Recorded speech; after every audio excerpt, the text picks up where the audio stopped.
کنترل کردن و شک کردن به شریک عاطفی توی روابط یکی از مسائل رایج شده و این نوع رفتار باعث آسیب زدن به روابط میشه به شکل‌های مختلف. اما چرا یک زن توی موقعیتی قرار میگیره که به طرف مقابل شک میکنه و اصلا چه اتفاقی میفته که باعث میشه بخواد مدام طرف مقابلش رو کنترل کنه و یا حتی پیگیر طرف مقابلش باشه؟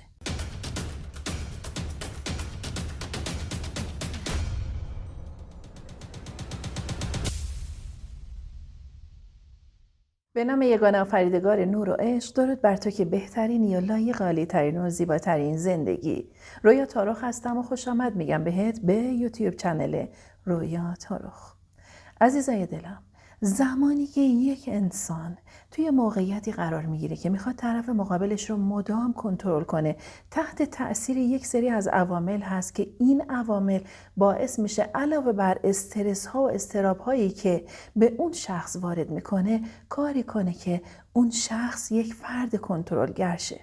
اما چه اتفاقی میافته که یک زن توی رابطش میشه شخصی که مدام میخواد طرف مقابلش رو کنترل کنه؟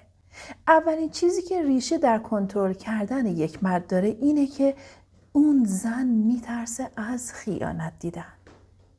زنی که توی موقعیت‌ها و شرایط‌های مختلف تحت تأثیر حالا چیزهایی که داره توی جامعه میبینه یا حتی یک سری رفتارهای اشتباهی که ممکن از طرف مقابلش دیده باشه، یک سری از القاهای ذهنی که بهش داده شده تحت تأثیر خانواده، تحت تأثیر جامعه، تحت تأثیر افرادی که دور و برش بودن و یا این که توی جمع‌هایی قرار گرفته که مدام حرف از خیانت شده، صحبت کردن که مثلا به عنوان مثال مردها خیلی خیانت میکنن، مردها اهل خیانت هستن و هیچ مردی وفادار به طرف مقابلش نمیمونه.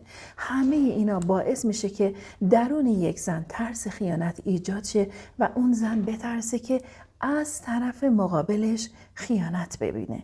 از طرفی مورد بعدی که باعث میشه زن بخواد مرد رو کنترل کنه، عدم اعتماد به نفس و احساس ناامنیه.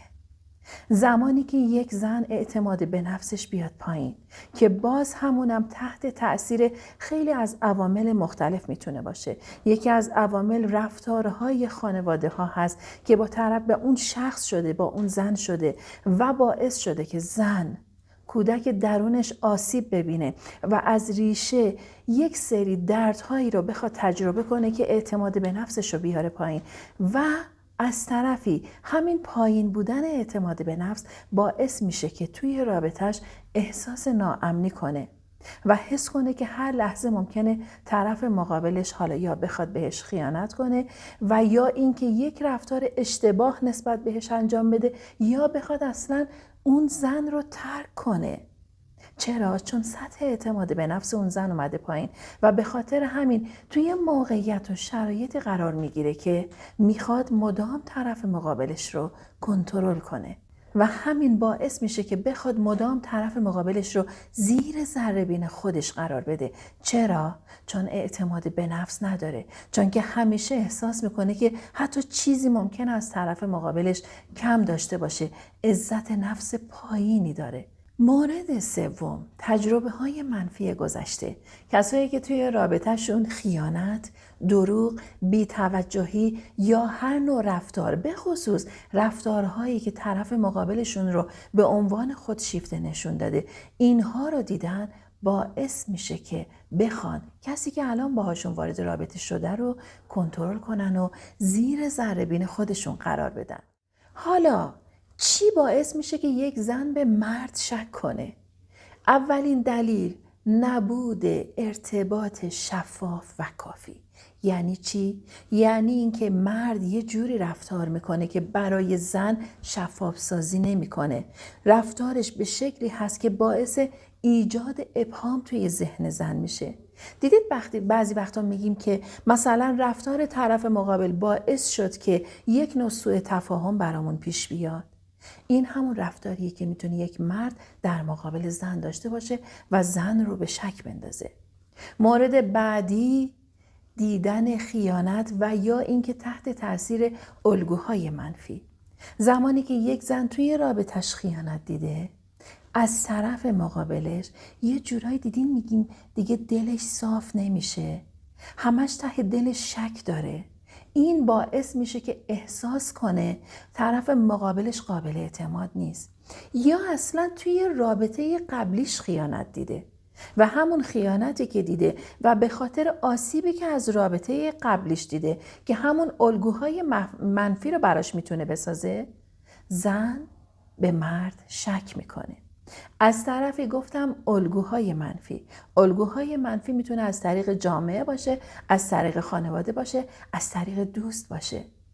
همه ما میدونیم، گفتن بارها و بارها، زمانی که میخوای دوستت رو انتخاب کنی، چون اون دیگه انتخاب خودته، خانواده حالا انتخاب خودت نیست، اما زمانی که دوستت رو میخوای انتخاب کنی، کسی رو انتخاب کن که یک الگوی مثبت برای تو باشه. کسی رو انتخاب کن که توی زندگیت به تو آسیب نزنه. یک دوستی رو داری وقتی که میشینه باهات حرف میزنه آسیب دیده توی رابطش و مدام میشینه مردها رو میکوبه. مردها خائنن، مردها بدن، مردها ذات خوبی ندارن و خیلی چیزهای دیگه که میدونیم. زمانی که با یک نفر صحبت میکنیم همه اون حرفها رو جلوی ماها میزنن و این باعث میشه که یک الگوی منفی ما داشته باشیم و از اون الگو استفاده کنیم توی رابطه خودمون و باعث ایجاد شک و تردید بین رابطه ما و طرف مقابلمون بشه. از طرفی اتفاق دیگه‌ای که میفته، رفتارهای مبهم و غیر شفاف مرده که به نوعی ربط داره با همون مورد اول، اما اینجا بحث غیر شفافه. مرد میخواد یه کاری رو انجام بده، زن ازش سوال میکنه. وقتی که مرد داره اون کار رو انجام میده نمیاد اون موضوع رو برای زن باز کنه و یک جورایی باعث ایجاد ابهام توی ذهن زن میشه. از طرفی گاهی وقتها ما داریم میبینیم برخی از مردها متاسفانه زمانی که زن ازشون سوال میکنه، مثلا الان تو داری کجا میری؟ میگه حالا یه جا دارم میرم، کار دارم، سوال نکن. این باعث ایجاد شک میشه. مرد میگه میخوام مهمونی برم، توی جمع دوستام هستم، یک جمع مجردی هست، اما نوع نگاهش و نوع رفتارش یه جوریه که زن بهش شک میکنه. بعد اون احساس دلهره و اضطراب درون زن بولد میشه و زن میگه نکنه داره توی جمعی میره که حالا به هر حال یک جمع مختلط هست، آقایون و خانم ها با هم هستن و نمیخواد من کنارش باشم، نکنه داره به من خیانت میکنه. و این رفتار مبهم مرد باعث میشه که زن به مرد شک کنه. یا یک مثال دیگه میزنم، آقای توی رابطه هست با پارتنرش، حالا صمیمی هست و خب هیچ چیز پنهونی از هم ندارن، اما یک دفعه رفتار مرد عوض میشه. به عنوان مثال، مردی که تا دیروز گوشی موبایلش بدون اینکه قفلی داشته باشه کنار پارتنرش بوده و اصلا نگران این نبوده که پارتنرش سر گوشیش بره، بخوان پیام‌های همدیگر رو ببینن یا هر چیز دیگه، یک دفعه میاد رمز میذاره برای گوشیش، یک دفعه میاد گوشیشو پنهون میکنه، یا خیلی رفتارهای مبهم، هر جا میخواد بره این گوشیه رو تو دستش گرفته، انگار میخواد یک چیزی رو قایم کنه و این باعث ایجاد شک درون یک زن میشه. حالا در رابطه با اون بحث شک و در رابطه با اون بحث کنترلگری صحبت کردم، هر دو رو با هم تلفیق کردم. الان زمانی که یک زن توی این شرایط و موقعیت قرار میگیره باید چه کار کنه؟ اولین کاری که یک زن باید انجام بده اینه که باید مسلط روی خودش، روی انرژی های خودش، روی اعتماد به نفس خودش و روی پاکسازی انرژی زنانه الهی و مردانه الهی درونش بشه. چون زمانی که زن درگیر کنترل کردن میشه، توی ویدئوهای مربوط به انرژی های زنانه و مردانه گفتم، اون زمان انرژی زنانه زن سمی میشه و زنی که انرژی زنانش صمیم میشه، کنترلگر میشه، پرخاشگر میشه، حال و حوصله نداره، تحمل نداره، مدام میخواد طرف مقابلش رو چک کنه، پیگیرش باشه و تنها آسیب و بزرگترین آسیبش اول به خودش هست و بعد هم رابطش رو از دست میده. زمانی که درگیر چنین رفتاری میشید، شما باید بیاید روی متعادل سازی انرژی زنانه و مردانه الهیتون کار کنید. کاری که انجام میدید به خودتون بها و ارزش میدید. روی اعتماد به نفس خودتون کار میکنید. زمانی که شخص اعتماد به نفس بالا داشته باشه، خودش رو دوست داشته باشه، به خودش عشق بورزه، به خودش بها بده و حتی رابطه خودش رو یک رابطه ارزشمند ببینه و بگه انقدر رابطه من ارزشمند هست که اصلا من نباید نگران این باشم که حالا یک نفر دیگه توی رابطه با طرف مقابلم بشه. از طرفی خودش رو انقدر ارزشمند ببینه، مگه من کمم؟ مگه چیزی کم دارم؟ اگر طرف مقابلم نخواد قدر منو بدونه، همون بهتر که توی رابطه با من نباشه. و وقتی که اینجور رفتار کنه، عشق به خودش بورزه، برای خودش ارزش قائل باشه، به خودش برسه، به خودش بها بده، عاشقانه با خودش رفتار کنه، این خودش کمک میکنه که دقیقاً هم شک و تردیدهاش از بین بره و همین که طرف مقابلش رو کنترل نکنه. از طرفی کار دیگه‌ای که باید یک زن انجام بده اینه که یک رابطه شفاف بسازه. یعنی چی؟ یعنی اگر جای درگیر ابهام شد، ذهنش درگیر شد، خیلی محترمانه، خیلی دوستانه از پارتنرش یا از همسرش سوال کنه این ابهام توی ذهن من ایجاد شده یا من نگران فلان چیز هستم که رفتار تو باعث ایجاد این نگرانی شده. این کار رو میکنه و حرفش رو به مرد میزنه و همین باعث شفاف سازی میشه.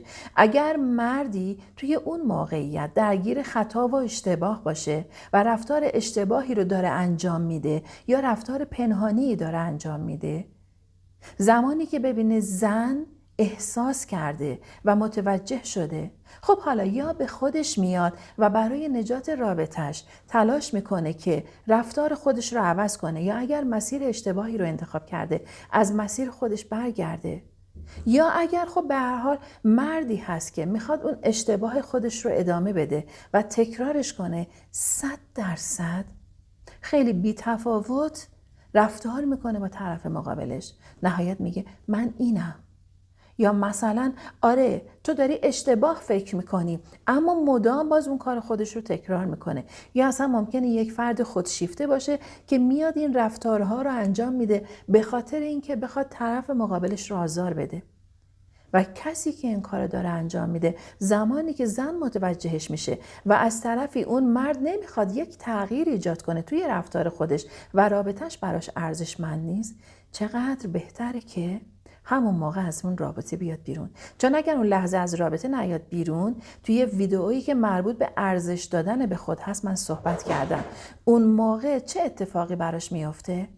مرد به اشتباهات خودش ادامه میده و سوء استفاده میکنه و روز به روز رفتارش با زن بدتر میشه و آسیب بزرگی به رابطه میزنه و اون شخصی که توی رابطه بوده، اون مهربانو، اگر الان از رابطه خارج نشه، 1 سال دیگه با زخمی عمیق‌تر، با دردی بیشتر از اون رابطه مجبور میشه که خارج شه. و میرسیم به 2 مورد آخر که فوق‌العاده مهمه. تمرین اعتماد و رهایی از ترس‌ها. زمانی که شما درگیر ترس و استرس و اضطراب هستید توی رابطتون، باید تمرین کنید که ترس هاتون رو بذارید کنار. به جای اینکه توجهتون رو روی افکار منفیتون بذارید، روی ترس هاتون بذارید، میاد چه کار میکنید؟ میاد اعتماد میکنید. اعتماد میکنید به پارتنرتون، اعتماد میکنید به رابطتون و یه جوری رفتار میکنید که اون رابطه رو کاملا ارزشمند نشون بده.